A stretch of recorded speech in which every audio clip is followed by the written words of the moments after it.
So guys, you remember it's a very, very beautiful moment in the film. There'll be lots of soaring music and everything, so just try and be as relaxed as possible. Okay. Okay, stand over. And that'll mark it. In times of need, scene 28, take 1. And action. Oh, no. Now we know. Now we know.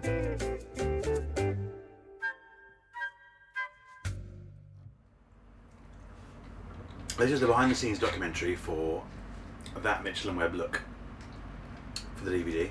I am James Barkman. You would have seen me in the programme if you watched it, which I'm guessing you did, otherwise you wouldn't have this. That's all of us. Start again. Okay, hello. Hello. I've got a fly in my throat. Oh, boo, hello, that's rubbish. Welcome to the, no, that's awful. The executive producer and the producer, Gareth Edwards, asked me to make the documentary about the making of That Mitchell and Webb Look because of my closeness to the project. I'm a cunt. Well, in a nutshell, the show is two writer-performers saying some lines that they've sort of written earlier and then learned while they're filmed on camera. That's a pleasure of a show like That Mitchell and Webb Look, is to be able to create a whole series of worlds and to just dip into those worlds for a couple of minutes.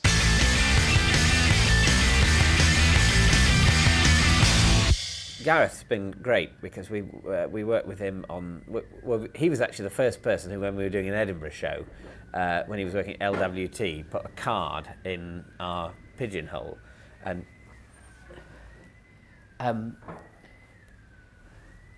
excuse me, we're doing an interview.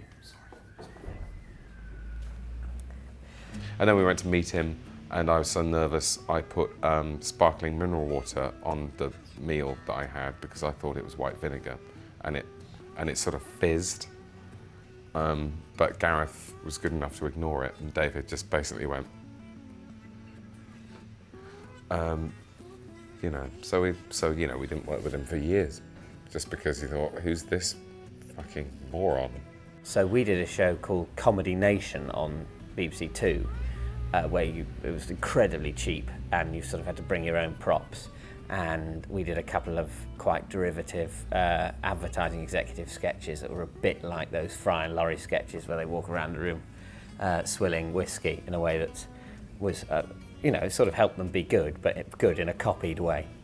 And then we did a show called Bruiser on BBC Two, which sunk without trace, and we did a show on Play UK, and then the actual channel sunk without trace. We'd done the Mitchell Webb Situation, which was our fantastically cheap, not cheap in terms of taste, but in terms of money spent on making pictures happen on a television screen watched by 15 people.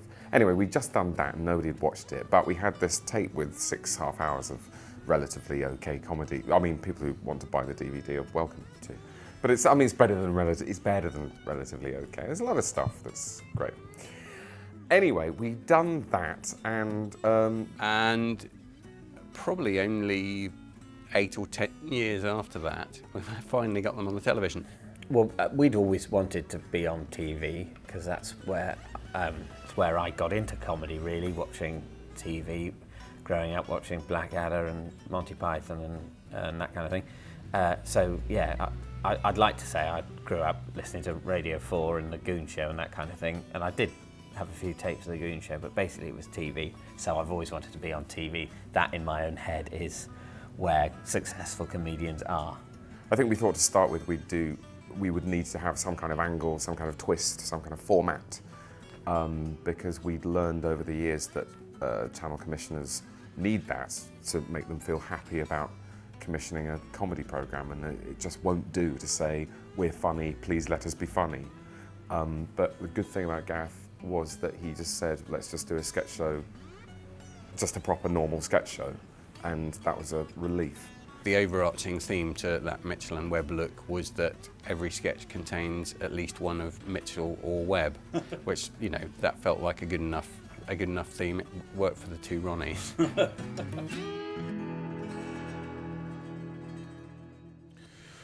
Well, we've got other writers on the show because we just don't want it all to be.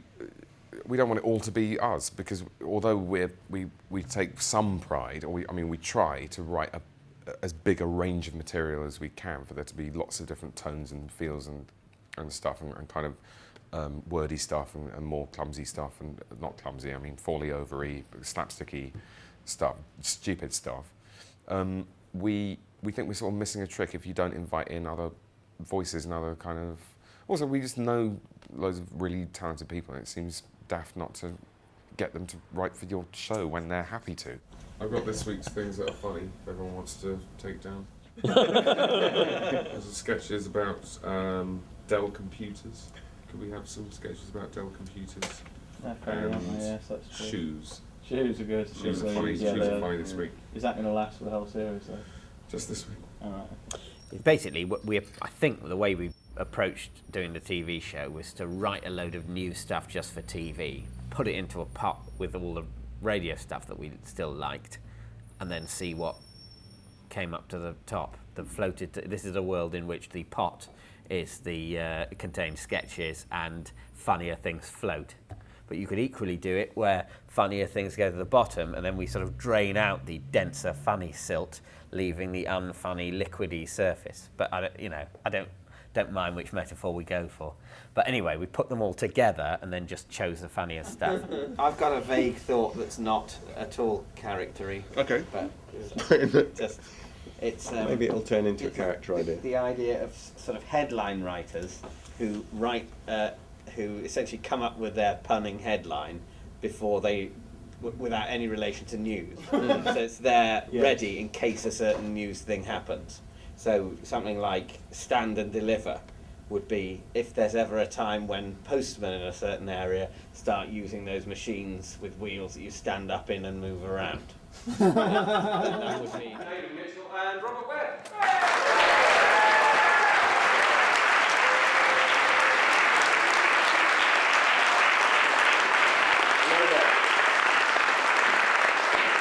Hello, thank you very much. Thank you. Thanks for coming on the bitterly cold. You came out. You didn't have to. That's not for the programme. We hope the programme will be made with care. That's for the DVD. Something that we do on this show, which doesn't happen on all shows, but I felt it was a good idea to try out pretty much all of the material we have in front of in front of an audience before we filmed it. We've written some of the material for the series, not all of it, and Some of it's a little bit better than others. You have to guess which. yeah. And also, obviously, these are sketches that were written for television. So when people read out the stage direction with the thing that might be visually funny, listen, and if you think it is, even though obviously it won't actually have been, try and laugh. Like, imagine if somebody read to you, Del Boy leans to where he thinks the power falls down. I think we're all agreed that is visually funny, so yeah. Rob and David, they're wonderful wordsmiths. They've got great delight in wordplay. Well, it's a massive scandal, probably the biggest government corruption story since Watergate. Yes, and you think. Sorry? Well, I was just saying that the confidence in the American government has been undermined to this extent since, well, you really have to go all the way back to the Watergate gate. Watergate? Isn't it this was Watergate, isn't it? That would mean it was about water. Doesn't the term gate being a scandal come from Watergate? What? Take the last four letters of a previous scandal or hotel and stick it on the end of the Deciding what sketches get filmed and what don't, we all had a vote. We basically said how many. We basically said 1 to 4 stars. Or was it 1 to 5? So David Kerr, David Mitchell, Rob, and I would each be allowed to give something, points out of 5, and then we'd add them up. The sketches that we all gave 5s to were shoe-ins. There was no question. They were going to be shot. They were going to be made. The ones that were 1s and 2s were pretty quickly dispensed with. And the huge cumbersome juggernaut that is a TV production begins picking up speed until we go off on location to film it. There's tea, coffee. There's tea. Tea's still got tea bags in, so you might want to dunk tea bags in. Yeah, tea. You got any water? Oh, there's a machine. Here's some coffees there. Anyone else having Bob? Coffee? Coffee? Sorry. Next to coffee. Another tea.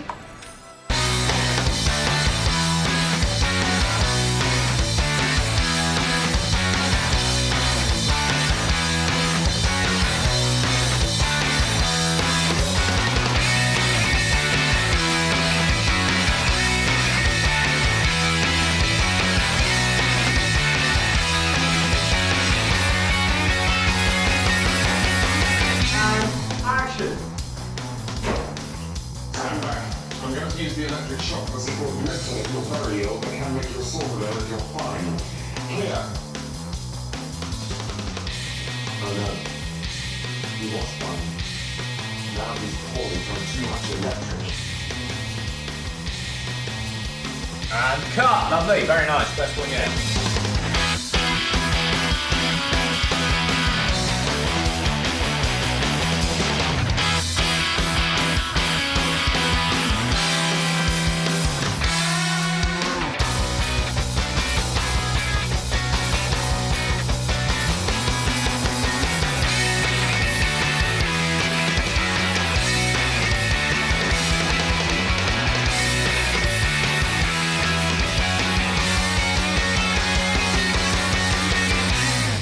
I enjoy location shooting because it's very hard work and long days and everything, but it's a total focus of your existence for a few weeks, and that in its own way is kind of fun and almost relaxing, and get up at the crack of dawn, but when you arrive you get a nice fry up, and you get to know the crew very well, and and every day you're somewhere different, and sometimes it pisses down, sometimes it's really sunny, and it's sort of like a weird adventure holiday with comedy. Inside action and cut, you're sort of doing it, but nobody's laughing. And then the rest of the time, you're eating sandwiches and hanging around and worrying that you don't know your lines properly. We had a great team working on this show. A lot of comedy veterans. That makes them sound really old, but they're just people who've worked on terrific comedy before. Jim Imber, my first AD. I've worked with Jim on loads of things in the past, and Jim's worked on things like Spaced and Black Books. He's done loads of comedy. Rob Kitzman, who shot League of Gentlemen and the first series of Little Britain, he was our DOP. Wonderful, creative, very quick. Certainly one of the complications of the shoot was that Rob, called Rob, had the same name as the cameraman, or DOP, who was called Rob. I tried to institute a system where I refer to the DOP as Bobo, but he for some reason he didn't go for that. I think he felt undermined professionally, that was some kind of a name for a clown, and that if anything I should be called Bobo. But there again, I didn't like that because I've become tremendously grand. And I have the same name, David, as the director, David. David, do we want to rehearse with David? And I think it was particularly hard on me because on a shoot, the director's basically the most important person. And I think it's a bit rum that what is my own show, I wasn't even the most important David in the crew. I was David 2. I was the second most likely David to be referred to. And there was a third David, of course, who was the third AD. Yeah, the third David was the third AD, and he was also third AD and third David. And I was horrible to him as a result. What we tended to do is we had a sort of duty David. So there was a sort of whole roster, and each day there'd be a David who would be head David, and we just kind of basically went through the unit. There was one day where we had to bus in a David who it was nothing to do with the television industry at all, which was one of our best days. That was good. Yeah. We didn't make any telly, but I had a quiz. Hello, James. Too early for this, isn't it, though? Yeah. You look very fresh, I must say. Well, I went to bed at 9:30. Oh, really? Morning. Simon, Hi. Yes. Hello. I understand when you finished your cigarette there was some sort of incident this morning involving an alarm. I don't know what you're talking about. Really? I've never been late for a call in my First life. day of shooting? Yes, well, better to do it on the first day than... That's fair enough. Do you have fruit? Are you eating fruit? Yeah. Why would you do that? Why would you do that? How do you think? I mean, How do you think you maintain this doesn't that happen by accident.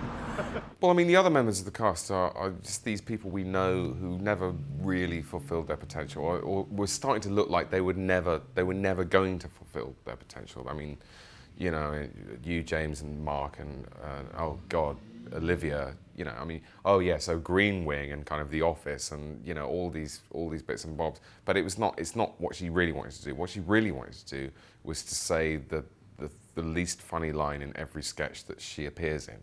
That's always been her dream, and I just think, I feel, it sound a bit wanky, I feel honoured to be able to give her that opportunity. Today, on 1 hour's sleep, I'm being hit with biscuits. You've been hit with biscuits already, though. I've been hit with biscuits, and now I'm going to lie under biscuits. And action.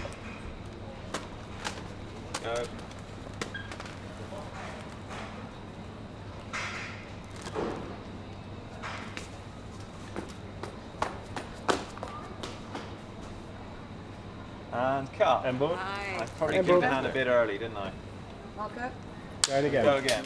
There's a mixture of real biscuit brands, which we've covered up with a few made-up biscuit brands. And what kind of made-up ones have you got? Yeah. Well, we've had some of our top comedy minds working on some made-up biscuit brands. Some of my favourites include Crumblats and Mother Lion's Shorties. Now, Robert, I understand you've been working on some biscuit names of your own. Yes. That weren't too late to be used on actual packets. But, Yes.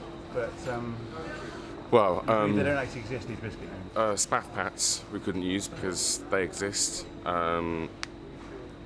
Fruity Chew Bums, you can buy those. And I can't think of the rest of them. Rock hard chocolate cock fists. Yes, rock hard chocolate cock fists, which are rock hard chocolate fists with a cock coming out. And I don't know how you eat them. They do exist. Actually, they lick a knuckle first. That would be one of the least rude ways to eat them. We've basically filmed all over the country. It's quite an elaborate process, involved an awful lot of travelling, and we shot some sketches in the sort of Docklands area of London. We did some sketches in West London. We did a few things off just sort of South London area, South East really. We did some stuff up near sort of Hampstead area in North London. Anything outside London? Oh yes, lots. No, we absolutely. We went off to there was a bit we shot in Watford High Street. And there was a sketch that we shot in I think it's called the Palace Theatre, which is over in Watford. And then, of course, there was Micklefield we went to. Where's Micklefield? It's near Watford. Right, okay. Yeah.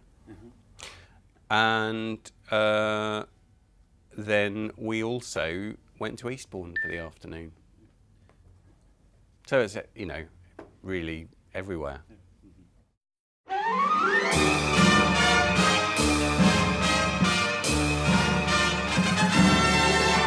Yeah, that's good. That's great, John. Lots of passion. That's it, Carrie. Yeah.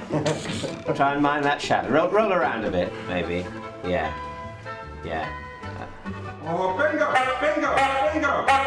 Can you please do it without the honking?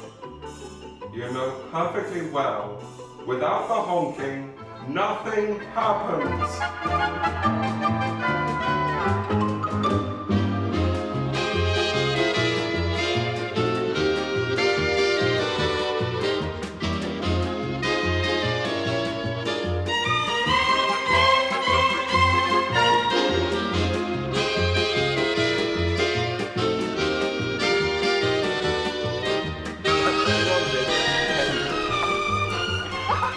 justified the licence fee.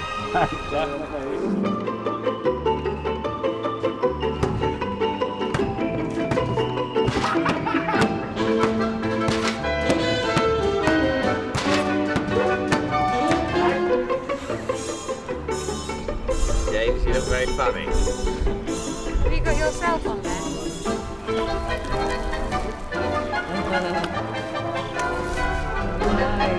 Water.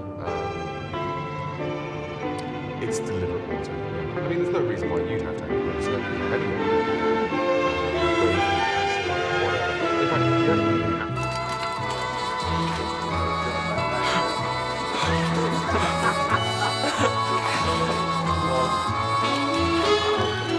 That looks really like shit. It's meant to be henna, which I think Right. henna is, Does look really a like bit like shit. shit. Yeah.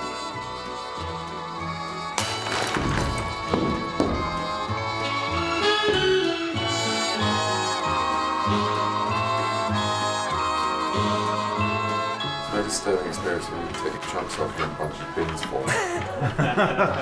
It's like falling to pieces. There's a lot of people always do this. When I'm trying to film them, they're always stood right at the edges of the...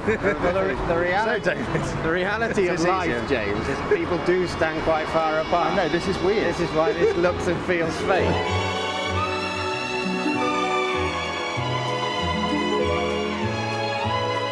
Can I have some tissues?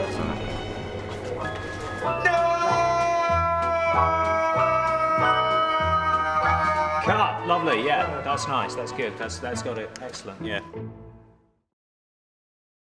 Well, I think the thing is, if you're making a comedy programme, you know, a bit of fear really jollies things along. You know, fear, resentment, jealousy. I think petty jealousy is a very good motivator. And if you can, I mean, quite often what I like to do was sneer at some of the, you know, if ever, for example, if ever David comes up with an idea, I'd sort of sneer. And then if Rob came up with an idea, I'd laugh and laugh and then fall on the floor and go, that's fantastic. I love everything you do. And then, you know, maybe just sort of turn my back on David a bit, trying to kind of edge him out, that sort of thing. And then the next day, I do exactly the opposite. And, you know, maybe buy David a present, you know, write him a little note, like a card, and leave it for him in makeup in the morning, but make sure that Rob knew that I'd done that. And that way, you know, they're always just a little bit on their toes, they're never quite sure where they stand.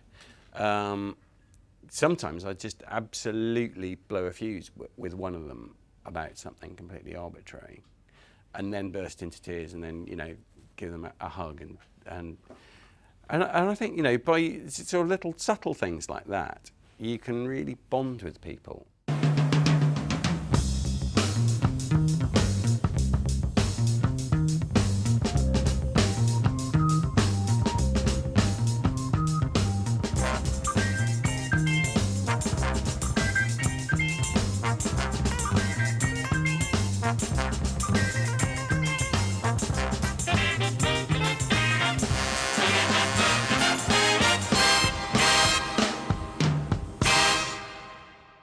I think at the end of the day, I prefer studio for a show like this, because you get the audience is much more likely to laugh sort of uproariously if you're actually there doing it.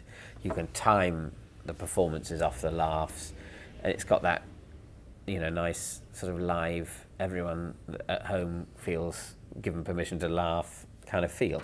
The thing that what we really do need is the noise of laughter in order to give the curmudgeons at home the illusion that they are amused. There's nothing like the buzz, really, of doing a show in front of an audience and having the immediacy of their response and knowing they're loving this, they're really loving this, and it's fantastically gratifying.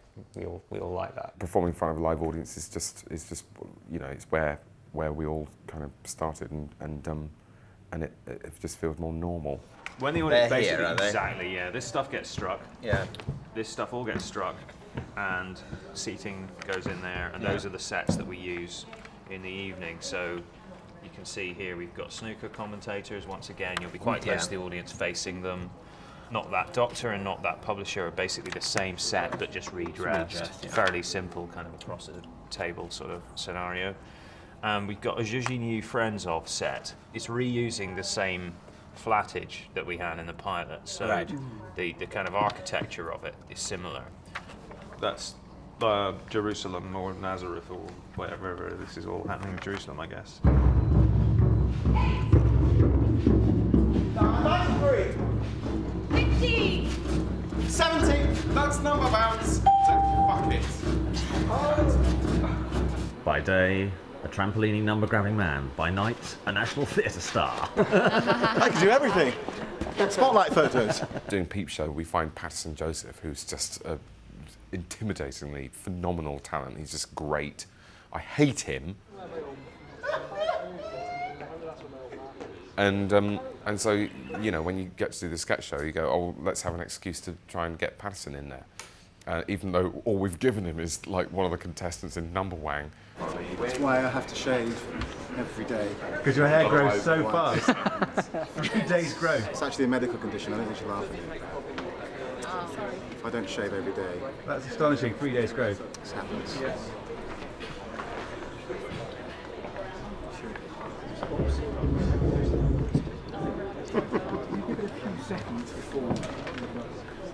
I haven't got a pod. I've only got a plinth. Just imagine. That's pretty convincing, actually. Thanks. It's like you leant up against the camera. Some woman from Property Ladder or something. He's Kirsty Allsop, isn't he? He's Kirsty Allsop. Yes, Kirsty Allsop. I told you. I was right. Yeah.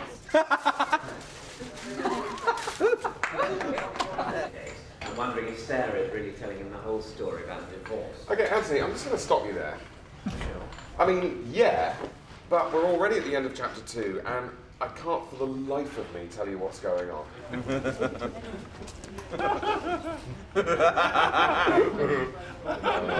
Hysteria is dear. It's not even that funny.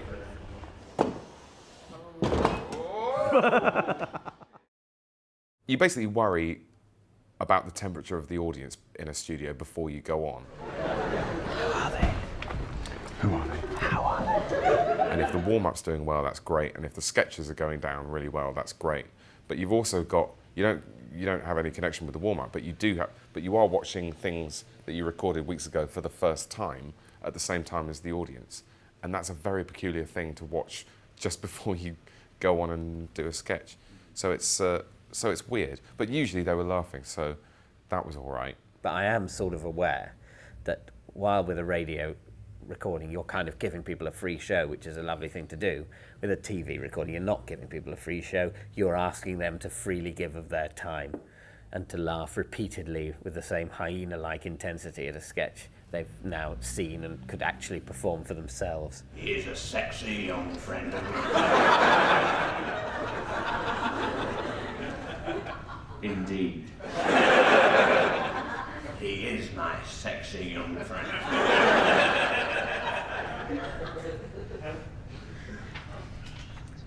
Cut.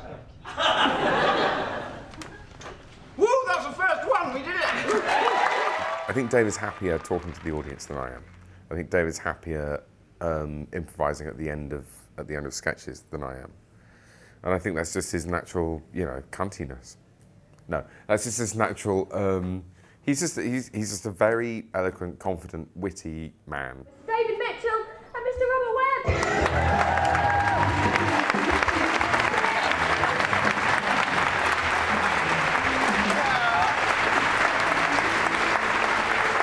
Well, this is a sketch show, hence our hilarious appearances. We're just about to get into makeup and sort of I spoiled it. Costume on. I spoiled doing that. So everything you see will be a sort of unconnected comic item. Yeah, don't go looking for a story. It'll make your head hurt. And then Trying to weave it all together. When that bloke in the shop, is he coming back? And had a look in his eye, maybe he's the murderer. They seem to be doing the same accent throughout. Surely they're entirely the same character. The whole thing's the same That would character. be like trying to do magic eye on a wall. Which you can spend thousands of years on and not get anywhere. I think that's it. I think we can start now. Let's get on with it. Thank you very Yeah, much. thanks for coming.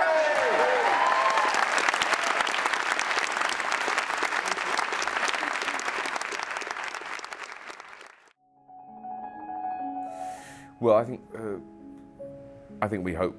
I think we'd like to do it again, and then again, and then so that takes us up to, you know, I'm reaching golfing age by that point. So, Well, I suppose my hopes for the show pretty straightforward. Fame, 5 million quid, dolls of me that are sick patty, my own range of lagers and colognes, interchangeable. We're not precious about it. We want to do it for as long as it's good, for as long as people will have us. We don't want to do 2 perfect series and then fuck off. That's, you know, people do that and that's great. That's their attitude to it. But I think we'll just want to do a sketch show for as long as it's fun for us and that we think we're doing good work. So a mixture of sort of huge arrogance and grandiose intentions and fear of unemployment and misery. That's sort of how I am. It's very earnest. No, it's good. Well, maybe I am a little bit earnest. I think that this show could do a lot to mend this broken planet that we're on. You know, not just through comedy, but through, you know, reform of the labour laws, and you know, hopefully do something about global warming. That's my aim for this show. I mean, if we're just doing jokes, what the hell are we playing at? Ladies and gentlemen, for the very last time on this series of That Mitchell and Webb Look, that is a wrap!